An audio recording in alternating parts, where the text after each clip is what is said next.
है एवरीवन। आप सुन रहे कहानी माफिया किंग मेरे यानी कि दिव्या सिंह चाहत के साथ। तो चलिए शुरू करते हैं। भाग 25। इस वक्त अचानक से अगस्त्या को कार के अंदर बैठा देख स्टीव चौंक गया था। साथ ही उसकी बातें उसे सोच में डाल दिया था, क्योंकि स्टीव अच्छे से जानता था कि इस वक्त अचानक से मानो दिल्ली क्यों जा रहा था। लेकिन वही साथ में अगस्त्या को भी देख वह थोड़ा हैरान था। तभी नजरें कार के बाहर दौड़ाते हुए उसने कहा, लिटिल मास्टर, इस वक्त आप यहाँ? ग्रेट मास्टर को पता है कि आप भी हमारे साथ दिल्ली चल रहे हैं? ओह कम ऑन स्टीव, कभी तो बड़े बुजुर्गों जैसी बातें किया करो। पता नहीं कैसे इस सेकंड ब्रदर तुम्हें और तुम्हारी बेवकूफ़ियों को अब तक झेल रहे हैं। एनीवेज, अब मैं सोने जा रहा हूँ, तो मुझे डिस्टर्ब करने की कोशिश मत करना। वैसे भी आज पूरे दिन उस चालबाज औरत ने मुझे परेशान करने में कोई कसर नहीं छोड़ी थी। यहाँ तक कि मुझे उस वाइटी के आगे भी शिकार होने के लिए फेंक दिया था। काश उस वक्त मैं बीच में ना आकर उसे ही वाइटी का शिकार बनने देता, तो कम से कम अब तक उससे मेरा पीछा तो छूट चुका होता।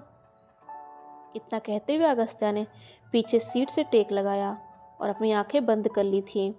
तभी कार के अंदर मानो भी आकर बैठ गया था, जिसे देख आगे पैसेंजर सीट पर बैठा स्टीव उसे अगस्त्या की तरफ देखते हुए इशारा करते हुए कुछ कहना चाहा था, जैसे वो मानो से इशारों में ही पूछ रहा हो कि क्या अगस्त्या भी दिल्ली उनके साथ जा रहा है।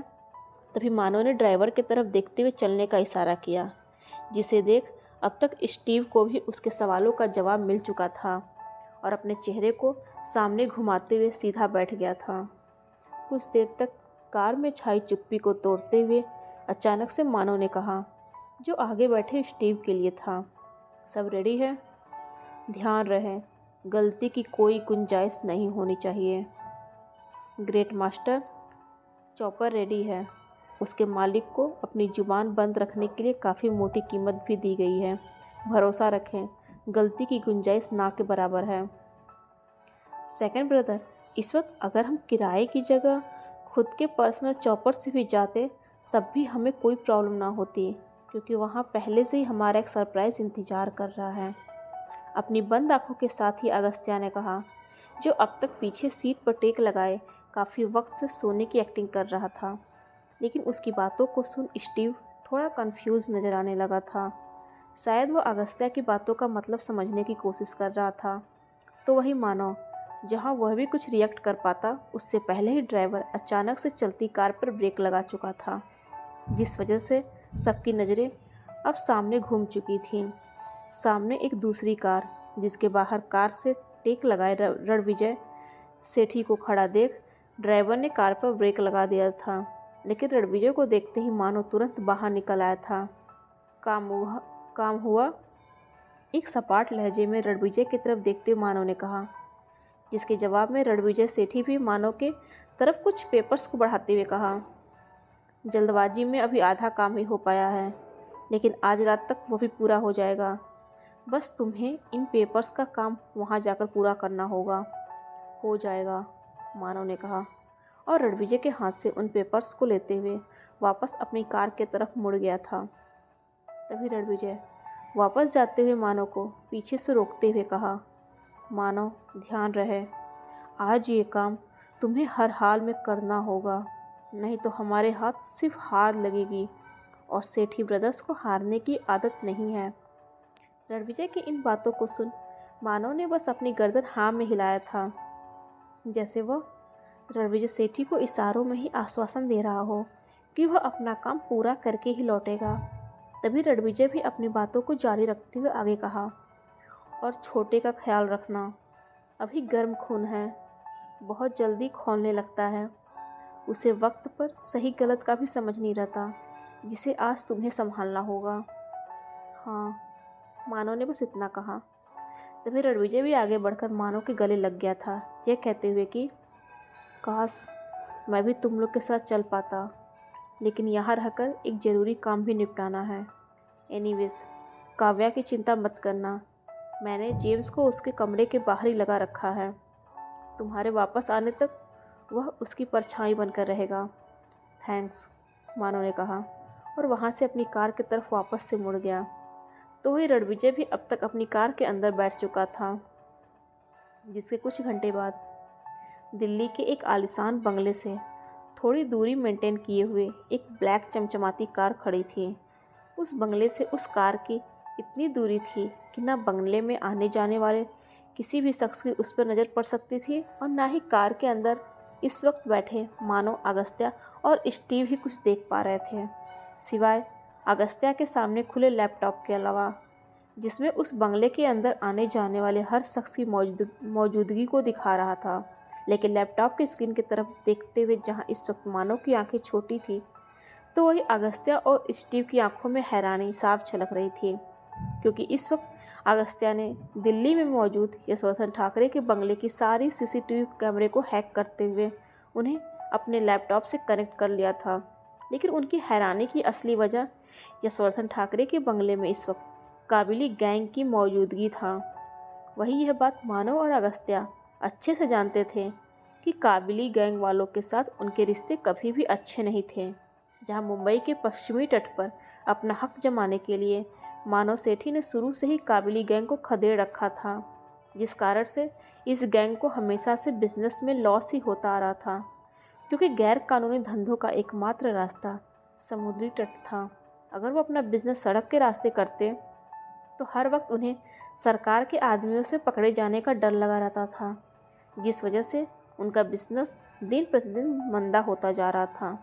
इसी कारण से यशवर्धन ठाकरे और काबली गैंग के बीच कभी अच्छे संबंध भी नहीं बन पाए थे। लेकिन आज काबली गैंग की लीडर यानी कि काव्या की माँ, जिसे पूरी दुनिया के साथ साथ खुद काव्या भी मरा हुआ समझ रही थी, सलोनी कोहली, जिसे अपने कुछ आदमियों के साथ यशवर्धन ठाकरे के बंगले में मौजूद देख मानव की आंखें छोटी हो चुकी थी। तो वही अगस्त्या और स्टीव हैरान थे। तभी कुछ सोचते हुए दोनों एक साथ बोल पड़े थे, ग्रेट मास्टर, इस तरह से काबली गैंग की मौजूदगी हमारे लिए शुभ संकेत नहीं है, स्टीव ने कहा, जिसके साथ ही अगस्त्या भी अपनी लैपटॉप की स्क्रीन पर देखते हुए कहा था, सेकंड ब्रो, कहीं ये बुढ़ा अब तक हमारे साथ कोई गेम तो नहीं खेल रहा है? आपके हाथों काबिली गैंग का सफाया करवा रहा और खुद के हाथ उनसे मिला रहा। अगर ऐसा है तो आज इस बुढ़े का गेम ओवर करने में हमें जरा भी देर नहीं करना चाहिए।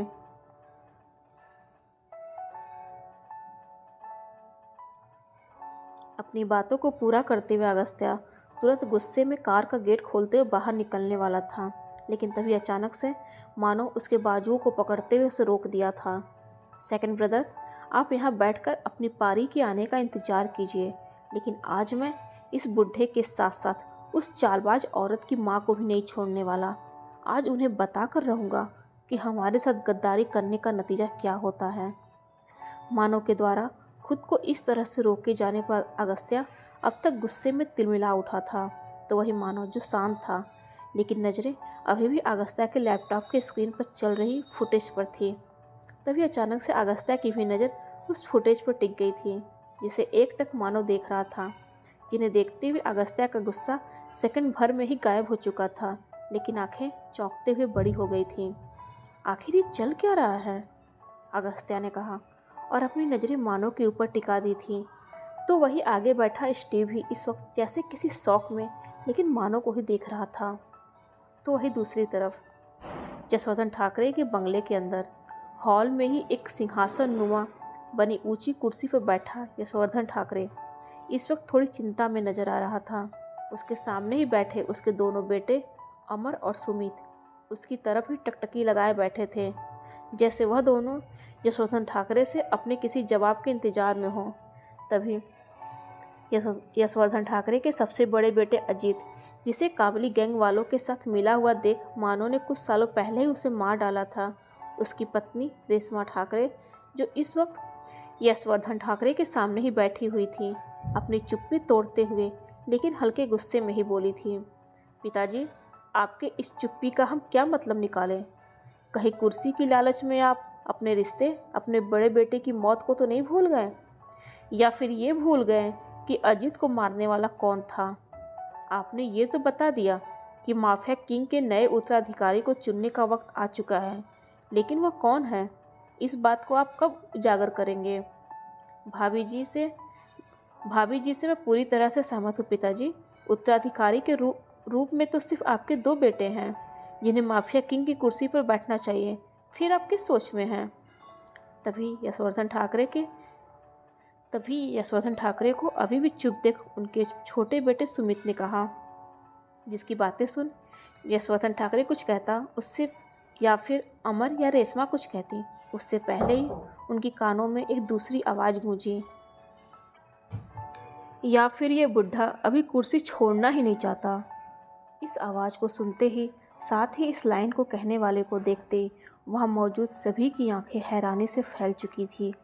इस वक्त अपनी आंखों के सामने काबिली गैंग की लीडर सलोनी कोहली को देखते ही यशवर्धन ठाकरे की मुट्ठियां आपस में कस चुकी थीं। चेहरे पर गुस्से की हल्की लकीरें उभरने लगी थीं। लेकिन यशवर्धन ठाकरे के पास ही बैठे उनके दोनों बेटे और बहू के चेहरे पर हल्की मुस्कान थी, जो यह साफ जाहिर कर रहा था कि उन्हें इस गैंग के लीडर को अपने सामने देख कोई हैरानी नहीं हुई थी। तभी उनकी कानों में यशवर्धन ठाकरे की चीखने की आवाज़ गूंजी, जो बाहर खड़े अपने बॉडीगार्ड्स को आवाज़ देते हुए उन्हें अंदर आने का इशारा कर रहा था, जिसे सुनकर उनके दोनों बेटों के चेहरे पर हल्की परेशानी की लकीरें उभर आई थीं। लेकिन सलोनी कोहली, जिसे भी बाकियों की तरह घबराने की बजाय ठहाके लगाते हुए हंस पड़ी थी। यशवर्धन ठाकरे, अब तक सुना था कि बुढ़ापे में दिमाग सिर की जगह घुटनों में जाकर बैठ जाता है, लेकिन आज देख भी लिया। अरे थोड़ी तो अक्ल लगाकर सोचो कि जिस रास्ते से होकर मैं यहाँ तक पहुँची हूँ, जब उस वक्त तुम्हारे कुत्तों ने नहीं रोका तो अब कैसे रोक पाएंगे? सलोनी कोहली ने अपनी बातों को पूरा किया ही था कि तब तक काफ़ी मात्रा में लगभग 15 से 20 लोग, जो काले कपड़ों के साथ खुद के चेहरों को भी काले नकाब के अंदर ढके हुए अंदर आए, और आते ही वहाँ मौजूद सभी लोगों को चारों तरफ से घेरते हुए खड़े हो चुके थे, जो इस बात का प्रमाण था कि बाहर मौजूद यशवर्धन ठाकरे के बॉडीगार्ड्स और उसके आदमियों की अब तक बलि चढ़ चुकी है। साथ ही अंदर इतने लोगों को देखते हुए अब तक यह भी अंदाज़ा लग चुका था कि सलोनी कोहली के साथ सिर्फ उसके इतने ही आदमी नहीं हैं, बल्कि उसके साथ पूरी फौज आई है, जो बाहर ही खड़ी अपने मालिक के हुक्म का इंतज़ार कर रही है। वही अब तक यह भी समझ आ चुका था कि आज सलोनी कोहली शायद पूरी तैयारी के साथ आई हुई है, जिसे इस वक्त रोकना यशवर्धन ठाकरे के लिए नामुमकिन था। जिसे समझते ही अमर, सुमित के साथ रेशमा ठाकरे की घबराहट खत्म होते ही वह सभी नॉर्मल हो चुकी थीं। लेकिन यशवर्धन ठाकरे के चेहरे पर गुस्से की लकीरें उभर आई थीं। साथ ही जहां वो गुस्से में अपने जबड़ों को खींचते हुए अपनी जगह से खड़ा हुआ, साथ ही वो आगे कुछ कहता उससे पहले ही उसके सामने ही खड़ी सलोनी कोहली का एक पैर हवा में उड़ते हुए यशवर्धन ठाकरे के पेट पर लग चुका था, जिस वजह से यशवर्धन ठाकरे वापस से अपनी कुर्सी पर जा गिरा। तब तक सलोनी एक बार फिर से फुर्ती दिखाते हुए अपना एक पैर उसके सीने पर रखते हुए बोली, बुढ़े, अब तक तो तू समझ ही चुका होगा कि आज तेरी ज़िंदगी का आखिरी दिन है, क्योंकि जिंदा रहकर भी तू अब किसी काम का नहीं रहने वाला। सलोनी सुनो, पहले मेरी बात सुनो। हमारे बीच बस माफिया किंग की कुर्सी को लेकर डील हुई थी। पिताजी से बस माफिया किंग के उत्तराधिकारी के कागजात पर सिग्नेचर लेना था, उन्हें जान से मारना नहीं था। तभी सलोनी की बातों को सुनकर सुमित ने थोड़ा घबराते हुए कहा, लेकिन उसकी बातों को सुन इस बार सलोनी अपने चेहरे से नकाब को गुस्से से खींचते हुए बोली, तो क्या तेरा बाप कागजात पर साइन करने के बाद चुप बैठेगा? ये मत भूल कि इसका पालतू कुत्ता वो मानव सेठ ही, जिसका आज तक हम कुछ नहीं बिगाड़ पाए हैं, इसके एक इशारे पर हम में से किसी को नहीं छोड़ने वाला। तो अच्छा है ना, कुर्सी हथियाने के बाद इसका राम नाम भी सत्य कर देते हैं। अपनी बातों को पूरा करते हुए सलोनी ने यशवर्धन ठाकरे के सीने पर अपने पैरों का दबाव बढ़ा दिया था, जिस वजह से अब तक यशवर्धन ठाकरे की सांसें भारी होने लगी थी। तभी रेशमा भी अब तक सलोनी के पास ही खड़े होते हुए बोली, आपका कहना बिल्कुल सही है, हमें बस कुर्सी चाहिए और आपको पश्चिमी तट का मालिकाना हक। फिर इस बुढ़े की क्या ज़रूरत, उम्र भी हो चुकी है, इस वक्त धरती पर बस बोझ के अलावा कुछ है भी नहीं। ये रेशमा के मुंह से खुद के लिए सुनते ही यशवर्धन की आंखें चौड़ी हो चुकी थीं, लेकिन अब तक भारी होती सांसों के साथ गले से खांसने की आवाज़ निकलने लगी थी। तो वही रेशमा, तो वही चेहरे पर पसीने की बूंदें भी चमकने लगी थीं।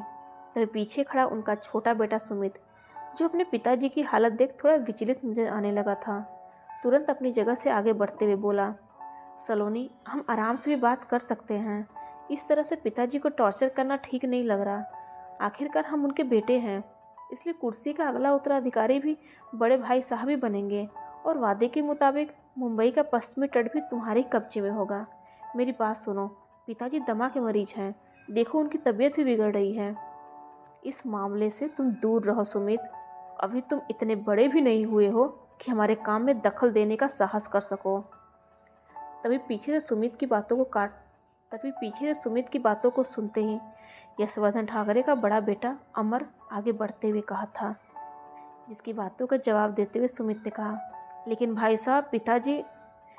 लेकिन इसके आगे सुमित कुछ कहता उससे पहले ही अमर की घूरती नज़रों को अपनी तरफ देख वह चुप हो गया था। तो वही रेशमा ठाकरे इस बार यशवर्धन ठाकरे के पास ही उसके कानों के करीब अपने चेहरे को ले जाते हुए बोली, पूजनीय पिताजी, अपनी जुबान को थोड़ा कष्ट देते हुए बता दीजिए कि कुर्सी का उत्तराधिकारी कौन बनने वाला है। ये बात तो हम भी जानते हैं कि अगर धुआं उठा है तो आग भी लगी ही होगी। मतलब आपने अब तक तो सोच भी लिया होगा कि उत्तराधिकारी कौन बनने वाला है, तो जल्दी से अपनी जुबान खोलिए। अगर अब तक नहीं सोचा है तो बिना सोचे ही ये हक अपने दूसरे बेटे अमर को दे दीजिए और इस दुनिया से चलते बनिए। रेशमा ठाकरे का इतना कहना था कि यशवर्धन ठाकरे, जिनकी सांसें अब तक अटकने लगी थीं, अपनी हकलाती जुबान में कोशिश करते हुए कहा, नहीं, तुम लोग धोखा मानो। यशवर्धन ठाकरे इसके आगे कुछ कहता उससे पहले ही सलोनी एक खंजर को उसके पेट के आर पार कर दी थी। साथ ही वो गुस्से से चीखते हुए बोली, देखा अपने इस धोखेबाज बाप की हरकत को। मैंने पहले ही कहा था कि ये बुढ़ा तुम लोगों को कुर्सी तो क्या, कुर्सी के नीचे भी बैठने लायक नहीं छोड़ेगा। लेकिन तुम लोग को अपने बाप पर भरोसा था, अब खुद को कुर्सी का उत्तराधिकारी समझ बैठे, जबकि ये बुढ़ा तो।